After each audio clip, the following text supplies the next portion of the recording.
नमस्कार, मैं शुभकरण, सहायक आचार्य EFM। आज हम बीकॉम पार्ट 3rd ईयर के विद्यार्थियों के लिए EFM पेपर प्रथम रूरल डेवलपमेंट एंड कोऑपरेशन ग्रामीण विकास एवं सहकारिता में यूनिट संख्या 4th के अंतर्गत जनजाति कल्याण से संबंधित कार्यक्रम में भारत सरकार के जनजाति मामलों से संबंधित मंत्रालय द्वारा जनजाति विकास हेतु किए गए प्रयास या भारत में जनजाति कल्याण से संबंधित कार्यक्रमों का हम संक्षेप में अध्ययन करेंगे। ये चैप्टर आपके एग्ज़ाम की दृष्टि से उपयोगी है। इनसे संबंधित प्रश्न आपके एग्ज़ाम में अधिकतर पूछते हैं। अब तक हमने 3 यूनिट कंप्लीट कर चुके हैं, जो कि 4th यूनिट में आपके एग्ज़ाम में 4-5 चैप्टर हैं, जिसमें जनजाति कल्याण से संबंधित कार्यक्रम, सूखा संभाव क्षेत्र DP, AP, DDP और बाल विकास कार्यक्रम, महिला विकास कार्यक्रम से संबंधित विभिन्न कार्यक्रमों का यूनिट संख्या 4th में आपके सिलेबस के अनुसार यूनिट संख्या 4th में ये चैप्टर विद्यमान है। जैसा कि आप जानते हैं कि सरकार के द्वारा विभिन्न प्रकार की योजनाएं जनता के समक्ष प्रस्तुत करते हैं या जनता को उस योजना का लाभ भी मिलता है। तो इसमें भारत सरकार के जनजाति मामलों से संबंधित विभिन्न प्रकार के कार्यक्रम हैं, जो कि हम संक्षिप्त में इस वीडियो के माध्यम से चर्चा करेंगे। जैसा कि आपको पूर्व में मालूम है कि वर्ष 1991 की जनगणना के अनुसार जो अनुसूचित जनजाति के लोगों की संख्या 67.8 मिलियन थी, 67.8 मिलियन थी, जो कि कुल जनसंख्या का 8.1% ST वर्ग के लोगों की मानी जाती है। उनके विकास के लिए मुख्यतया सरकार ने विभिन्न योजनाएं चलाई, जो कि ये कारगर भी सिद्ध हुई। वर्ष 2001 की जनगणना के आधार पर अनुसूचित जनजाति के लोगों की जनसंख्या का लगभग 84.4% मिलियन थी, जो 2001 की जनगणना के अनुसार हमारे देश की कुल आबादी में अनुसूचित जनजातियों का 8.2% हिस्सा रहा है। जो 2011 की जनगणना के आधार पर देश की अनुसूचित जनजातियों की संख्या 104.3 मिलियन रही, जो कि इनमें से 93.8 मिलियन ग्रामीण परिवेश में और 10.5 मिलियन शहरी जनसंख्या सम्मिलित है। इनके विकास के लिए सरकार विभिन्न योजनाएं क्रियान्वित करती हैं, जो कि एक सहायक रूप से क्रियान्वित होती हैं, जिसमें एकीकृत जनजाति विकास परियोजनाएं सम्मिलित हैं। एकीकृत ग्रामीण विकास योजनाएं, एकीकृत जनजाति विकास योजनाएं, एकीकृत जनजाति विकास योजना में जो भी व्यक्ति विशेष हैं, जो देश में इस समय 195 एकीकृत जनजाति विकास परियोजनाओं का मुख्यतया सहायक तरीके से भूमिका का निर्वहन होता है। तो एक सहायक भूमिका के रूप में सहायक निर्वहन भी किया जाता है। एकीकृत ग्राम जनजाति विकास योजना में लगभग देश में 195 एकीकृत जनजाति विकास योजनाओं को सम्मिलित किया गया।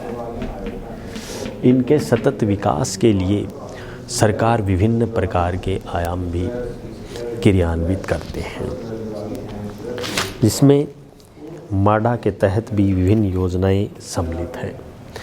अगला है विशिष्ट केंद्रीय सहायता।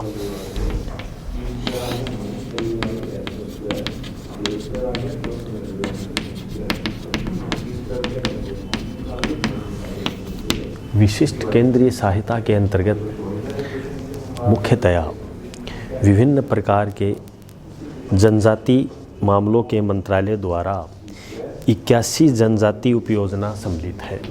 21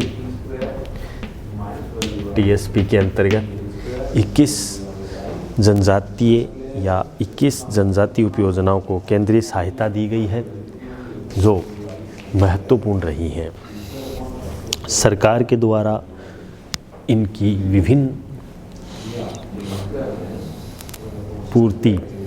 क्षेत्रों में पूर्ति की गई है। अगला हम चर्चा करें अनुच्छेद 275 सब सेक्शन 1 के अंतर्गत भी अनुदान का प्रावधान रखा गया है। अनुच्छेद 275 सब सेक्शन 1 के अंतर्गत अनुदान।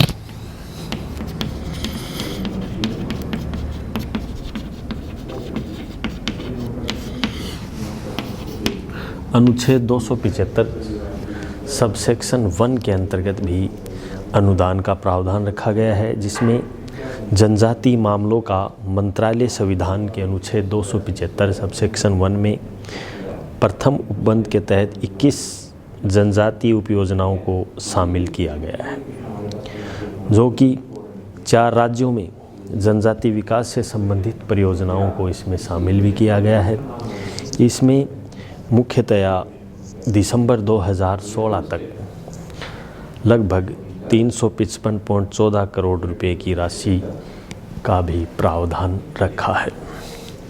अगला है आदिम जनजाति समूह के लिए योजना। आदिम जनजाति समूह के लिए योजना। आदिम जनजाति समूह के लिए यो भी योजना रखा गया, जिसमें मुख्यतः 15 राज्य केंद्र शासित प्रदेशों में 75 जनजातियों की पहचान करके उन्हें आदिम जनजातीय समूह को एक सहायक रूप से भूमिका का निर्वहन किया है, जिसमें एक ग्रुप में रखा गया है, जिसमें तकनीकी का पूर्व कृषि स्तर पर योगदान दिया गया है। इसमें साक्षरता का निचला स्तर, घटती हुई विकास दर को ऊंचा रखने के लिए विभिन्न संगठनों, गैर संगठनों के माध्यम से उन्हें तीव्र गति से ऊपर क्रियान्वित किया गया है। अगला है जनजाति अनुसंधान संस्थान। जनजाति अनुसंधान संस्थान। जनजाति अनुसंधान संस्थान भी इसमें सम्मिलित है, जिसमें 15 जनजाति अनुसंधान संस्थाएं स्थापित की गई है। 15, जिसमें ये संस्थाएं आंध्र प्रदेश, असम, बिहार, गुजरात, केरल, मध्य प्रदेश, महाराष्ट्र, उड़ीसा, राजस्थान और तमिलनाडु, पश्चिम बंगाल, उत्तर प्रदेश, मणिपुर, त्रिपुरा, अंडमान निकोबार द्वीप समूह में स्थापित की गई है। ये अनुसंधान मुख्यतया प्रथम कानगो या ट्राई के तहत इफेक्ट या सराहनीय इनका योगदान रहा है। अगला है अनुसूचित जनजाति के बालक बालिकाओं हेतु छात्रावास की सुविधाएं उपलब्ध करवाई गई है, जो एसटी वर्ग के बालिकाओं के लिए छात्रावास की सुविधा उपलब्ध करवाई गई है, जिसमें उसके विकास के लिए शिक्षा, उच्च गुणवत्ता की शिक्षा आसानी से प्राप्त कर सके। टीएसपी क्षेत्र में आश्रम विद्यालय खोले गए हैं। टीएसपी क्षेत्र में आश्रम खोले गए हैं। आश्रम विद्यालयों का गठन किया गया है और भी विभिन्न प्रकार के स्कीम्स में जनजातीय क्षेत्रों के लिए व्यावसायिक प्रशिक्षण का कार्य भी इसके तहत करवाया गया है।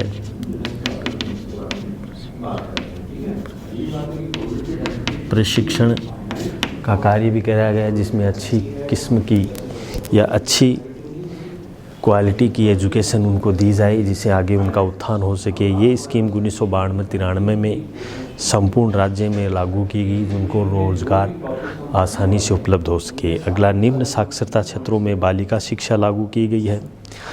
निम्न जो साक्षरता क्षेत्र में बालिका शिक्षा को लागू किया गया है। बालिका शिक्षा को लागू करने में इनकी एक अहम भूमिका भी रही है, जिससे उस क्षेत्रों का क्रमबद्ध विकास और महत्वपूर्ण भूमिका हो सके।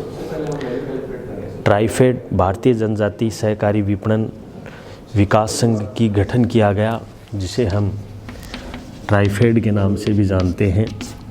ट्राइफेड की जो फुल फॉर्म है, tribal cooperation marketing development federation of India, भारतीय जनजाति सहकारी विपणन विकास संघ के नाम से भी इसे जानते हैं। और भी विभिन्न योजनाओं में इसमें गौण वन उपज के व्यापार हेतु सहायता या अनुदान के रूप में भी इस योजनाओं को प्रभावी किया गया है। इस प्रकार जनजाति विकास की योजना में इनका महत्वपूर्ण रहा। अगला, ग्रामीण अन्न बैंक योजना भी खोली। अन्न बैंक की योजना का भी एक इनका बहुत ही महत्वपूर्ण योगदान रहा है। स्वयंसेवी संगठनों को सहायता मिली है। जो एड ऑफ वॉलंटरी ऑर्गेनाइजेशन है, स्वयंसेवी संगठन भी महत्वपूर्ण रहे हैं। उत्तर मैट्रिक छात्रवृत्ति, पोस्ट मैट्रिक छात्रवृत्ति भी उनको दी गई है। पोस्ट मैट्रिक स्कॉलरशिप को प्रदान की, जिनको अच्छी गुणवत्ता की शिक्षा उनको आसानी से मिल सके। विभिन्न लाभों में अन्य शैक्षिक योजनाओं को भी इसमें शामिल किया गया है, जिसमें राष्ट्रीय अनुसूचित जनजाति विकास निगम की स्थापना की गई है और भी विभिन्न प्रकार के निगमों के माध्यम से उनको लाभ दिए गए हैं, जिससे वो आसानी से एक सहायक भूमिका का निर्वहन कर सकें और जिससे सहायक एवं क्रमबद्ध तरीके से इन योजनाओं का लाभ ले सकें। तो ग्रामीण विकास सहकारिता के अंतर्गत भारत सरकार के जनजाति मामलों से संबंधित मंत्रालय द्वारा जनजाति विकास के विभिन्न योजनाओं को शामिल किया गया है, जिनको उनको मूलभूत रूप से विभिन्न लाभ मिल सके। तो इस प्रकार से हम अगले वीडियो में अध्ययन करेंगे राजस्थान में जनजाति कल्याण से संबंधित कार्यक्रमों के बारे में, जो कि बहुत उपयोगी चैप्टर है। आपके एग्ज़ाम में इसका प्रश्न अधिकतर पूछते हैं।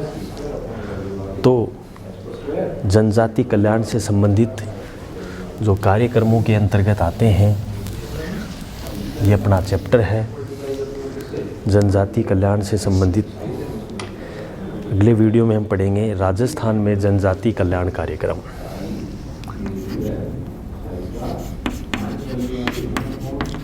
राजस्थान में जनजाति कल्याण के कार्यक्रम।